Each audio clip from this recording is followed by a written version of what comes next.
On raconte qu'un jour, une poule fut mordue par un serpent. Le venin brûlait dans son corps. Cherchant refuge, elle retourna vers son groupe. Mais la plupart d'entre elles préférèrent la chasser, de peur que le poison ne se propage. Elle partit, en pleurant.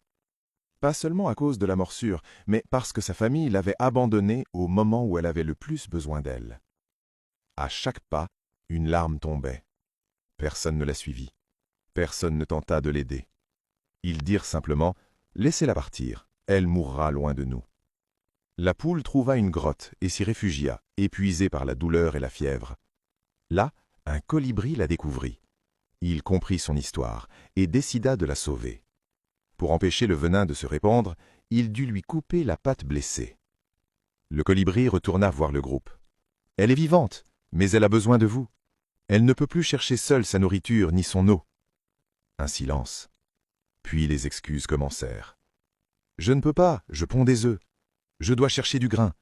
Je dois m'occuper de mes petits. » Personne n'accepta d'y aller. Alors, le colibri resta avec elle.